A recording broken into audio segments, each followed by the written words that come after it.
Well, hello everyone. Welcome to Craven Cottage for the Gary Neville Podcast. We've just seen Liverpool win by 3-1, and don't worry, of course, we'll talk about the title race before we're done. But it's been a peculiar afternoon for us, Gary, because we've been aware that whilst we've been watching a very important game in the title race, there's been an extraordinary FA Cup semi-final going on, and Manchester United appear to have squeaked through to what is the second consecutive Manchester derby final. It's a bit odd to be asking you about it because self-evidently you didn't see it, but whatever happened. So what do you think? I mean, honestly, I saw the notifications coming through and Manchester United going 3-0 up and thought, right, okay, comfortable semi-final victory. But then just started to see that sort of Coventry first goal, thought, and then you see the second and then obviously the third, and then there was a moment a few minutes ago, and that's why I'm just recovering from it, to be honest. I think there was only you left commentating or watching the Fulham-Liverpool game, I think. Can't pretend I didn't notice that. In the whole country at one point, Peter. There might have been a few people in Liverpool. But there was a 4-3 moment whereby it was offside, and I was watching it just waiting for, was it on, was it off? And one of the producers was talking to me. But, I mean, look, Manchester United have got through. I can't comment on the goals. I can't comment on the game. I can't comment on what's happened. But that's a scary, scary moment for Erik ten Hag, for the players, for Manchester United. They've got through. I suspect there'll still be some criticism off the back of that game and some plaudits for Coventry, but I suppose the most important thing at the start of the day was that Manchester United joined Manchester City in a second Manchester derby on the bounce at Wembley in a few weeks' time. But yeah, unbelievable really. The Manchester United team sort of never cease to amaze you in terms of the things that they're capable of and not capable of. Yeah. Will you forgive me just for mentioning Coventry? Yes, only because absolutely. I think last spring they had a penalty, didn't they, against Luton to get into the Premier League at Wembley, and now they've just lost a semi-final heartbreakingly at Wembley. And they're obviously a club which has risen from the absolute depths of their history.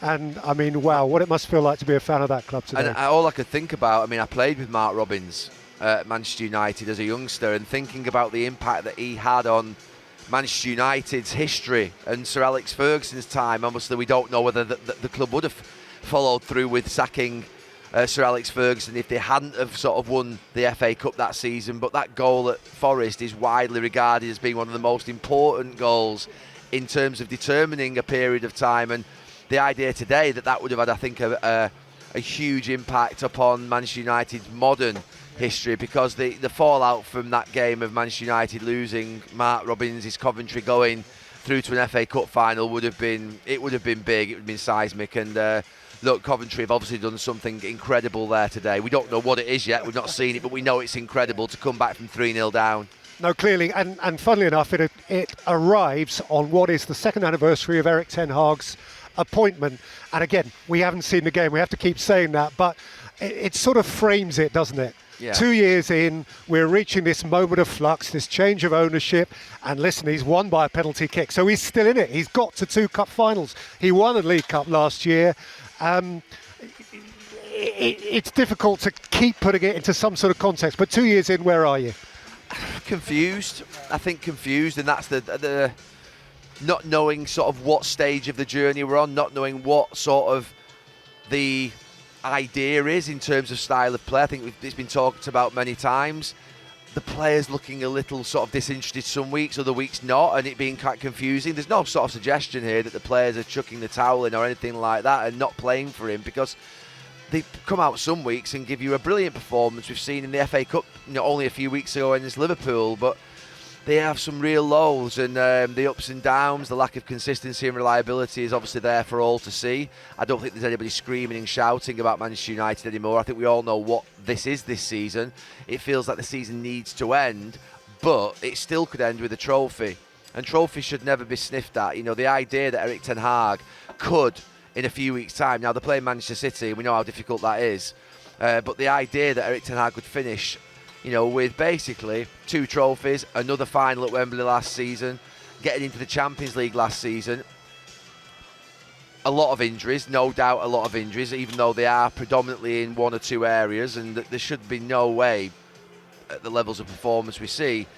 But we're confused by everything, aren't we? We're still sort of not knowing where we're going a little bit, and that's happened before, I think, in the last 10, 12 years. If you think of what Ineos have done since they've come in, they've essentially wiped out the whole top of the club. So everything that we were saying when we're thinking for 5, 6, 7, 8 years about the fact that the culture, the structure, if they thought that anything there was worth keeping, they would have kept it. Now, obviously, they'll make the decision on the manager at the end of the season and the players. That's the ones that we always know will wait till the end of the season. We're never going to sack Erik ten Hag or get rid of the players mid-season. But they've made huge structural changes in the sort of top of the club from a management perspective. And that's the most, I think, not alarming thing, but it's the most potent thing, really. I suppose the sign and evidence that it's there for us all to see that they weren't happy with what they're seeing internally. And I don't think that'll stop. I think it'll continue. And there's going to be some sort of what would be upheaval, turbulence, I think, for some time to come at Manchester United. And it's whether the stability stays through the coaching and the playing side, because it's how many of the sort of players and the coaching staff the new owners think should sort of, if you like, remain on the ship. Okay, back to that semi-final. Once upon a time, not very long ago, that would have gone to a replay. Now, semi-final replays haven't been a thing for a little while, to be fair, but it takes us on to the other topic of the week. I played in the last ever semi-final replay. And probably the greatest. And probably the best game I ever played in my life. Yeah. In fact, if people ask me what was the greatest game you ever played, and I say that semi-final against Arsenal, because they were a great side as well. Yeah, funnily enough, I was there. And it's one of the great privileges of my life. But that's by the by. Semi-final replays haven't been there for a while. No. But, of course, FA Cup replays, generally speaking, have. And they're not going to be any more. How are you feeling about that? Do you know, actually, the ultimate decision around scrapping replays, I'm not in I don't object to it. I think that what the Carabao Cup has done in the last few years, and the fact that the idea of creating sort of an event in one match, that there is a sort of an outcome on an evening, I don't disagree with, because I think that gives the lower league teams a chance of success. I think sometimes replays can get the bigger clubs out of the mess, and actually penalties sometimes can be a great chance for a lower league club to go through. What I'm really objecting to is the process, the way in which it's been done. And it doesn't surprise me. We have a Premier League that is far too powerful, and we have an FA that is too weak to stand up to them. And this week, what they did is very dangerous. A few years ago, people sometimes maybe sort of get a little bit sort of... We don't forget the Super League. But what effectively tried to happen is that a number of clubs tried to change the format of a competition for self-interest, greed, and their own entitlement. What's happened this week is that a format of a competition has been changed without proper consultation and approval of the majority of the clubs who are in that competition. That's very, very dangerous. And I don't believe it's a smart move either. There's a legislation passing through Parliament on Tuesday for an independent regulator, and the Premier League in the last few weeks have actually released paid ads on social media and in other outlets to actually sort of scare people off against the regulator. If ever there was evidence that a regulator is needed in this country, it is the fact that this week the largest organisation in the country in terms of group of clubs has not been represented in a major decision and a format change to a competition that they play in. That can't happen. And I asked the EFL specifically on Friday, did the Premier League and the FA tell you that they were going to announce this last week? And they said no. They made the announcement without the EFL knowing, I was told. Now, there's no doubt the EFL were consulted on these changes throughout the process, but the EFL were quite clear that the removal of FA Cup replays would need to be in alignment with the new distribution deal of money coming from the Premier League through to the EFL. That's not happened. That's not got passed through yet, the Premier League sort of, if you like, committee, board members, whatever you want to call it. So we've still got a situation where the money isn't being passed down on a deal that's sort of verbally been agreed, yet they've changed the format, and they've announced last week that the FA and the Premier League are changed to a format of a competition without actually having the EFL support and backing. We can't allow these things to continue. And if I was the MPs, if I were the government this week and I was looking at it, it's the best evidence you would ever need, because every time the Premier League act or make a decision, month on month, year on year, it's more evidence that there is need for proper governance of football and some sort of guardian and protection in place to stop what will happen, because we have a group of clubs with entitlement who believe that they should have so much more and that they don't look after the pyramid. It's an absolute entitlement. It's self-interest and it's greed, and they prove it time and time again, and it cannot be allowed to continue unchallenged without proper authority to challenge it. And the FA are too weak to challenge it, and the EFL are helpless. And the National League at this moment in time, if you like, the National League clubs are kicking off, but the National League as an organisation, I think, are a little bit worried. That soft power that comes down from the Premier League, which is a wonderful league. I'm watching it here this afternoon. We marvel at it every single week. But there are some great faults, and those faults are being exposed on a monthly basis when it comes to governance. Your grasp of football politics genuinely is way beyond mine. But can so I'm genuinely asking you a question here. The one organisation you haven't mentioned is UEFA. And it seems to me, correct me if I'm wrong, that the straw that broke the camel's back in terms of the football diary are the 2 extra games of European football in the group stage of the Champions League, which eat up a couple of midweeks, sort of January, February. Have they got any part in this kind of maelstrom of scheduling? Well, you've got a series of organisations throughout the world, haven't you? And throughout sort of FIFA, UEFA, obviously the associations in our country, and they're all trying to respond to the wishes of the top clubs. UEFA's response of increasing the sort of number of European fixtures is to the top clubs' wish to have more money, more sponsorship, more capital every single year, more certainty of them being in the competition. And that's where that comes from. So UEFA have responded to the Super League probably of what was going on 3-4 years ago and said, look, we can give you something that represents what you wanted. So yeah, you're absolutely right. You know, UEFA I don't think particularly like the Carabao Cup, because I think that the League Cup is something that exists in this country, not every country in Europe. So you could argue that maybe that's a competition, but it's a famous competition in our country. The FA Cup, I actually don't object to the removal of replays. What I object to is the fact that there hasn't been a proper negotiation done, a proper package put together with the EFL clubs, who are the predominant clubs in that competition. There's 72 of them. Now, if you wanted to free up a couple of weekends, you could reduce the Premier League if you wanted to 18 clubs. The Premier League would never dream of that. They would scare them to death. They wouldn't vote for that. So, you know, they're willing to sort of, if you like, take away money from others, but they're not willing to take away money from themselves ever. And that's where I think if the distribution deal had been passed and done, and in line with that, then the FA Cup replays had been taken away, you could argue that there had been a sweetener for the EFL clubs, and that could be something that might, become overall as a deal worth doing. But to announce it this week between the Premier League and the FA and not have the EFL part of it and not even tell the EFL that you're putting that announcement out, and you've seen the backlash from the EFL clubs and the National League clubs, they've had enough. They've had enough. They're part of the game, and the Premier League doesn't believe, fundamentally, I don't think, that they are part of the game. Now, they do pass money down, but they should pass money down. Absolutely they should, because the Premier League is 20 clubs this year, but it'll be 20 different clubs next year. We're short on time, and there's 2 more issues.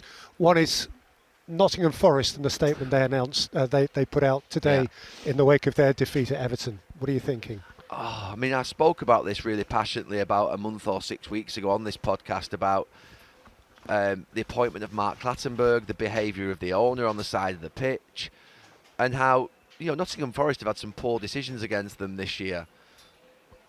And for that, they must be frustrated. They must be absolutely livid.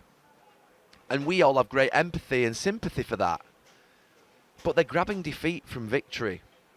They're grabbing defeat from victory.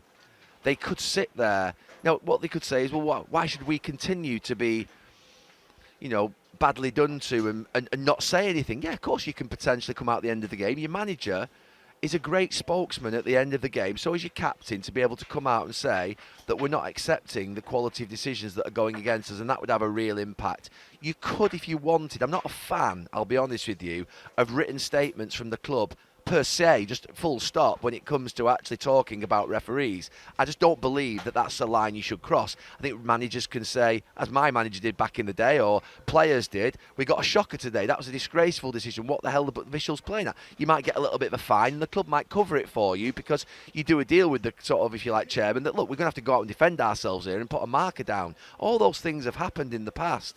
What I would say is, though, today, and in the past few weeks, that the way in which Nottingham Forest are behaving is that it lacks class. And that's a class club. That's a club that historically, when I was growing up, acted in a way where you felt values and principles were really at the forefront of everything that they did through the manager that they had at the time. And I mentioned Brian Clough a few weeks ago, and I talked about Nottingham Forest and its history. Today is a horrendous day for Nottingham Forest. Horrendous day with the decisions that they possibly had, but a horrendous day for them as a club in terms of how they've reacted to the situation. To mention the fourth official being a Luton fan and infer in some way that that's had an impact upon the decision-making process, and suggest in some way to me as a fan, thinking that, is he cheated us? Oh, he's done us over there. That type of sort of suggestion. I think you're into really dangerous territory when you start suggesting that. And then this explore all options, or the options that they said. I had a real problem with Liverpool saying that after the offside at Tottenham earlier this season. What do you mean by that? Are we going to replay every bad decision? Are you going to get points given back? Come on. What is explore all options? I hated it when Liverpool made that point earlier on in the season, and I made it very clear at the time that it was wrong, and it's become a theme moving forward that clubs now think they're going to explore. What are they going to do? Sue? Replay the game? Ask for points back? No, that's never going to happen.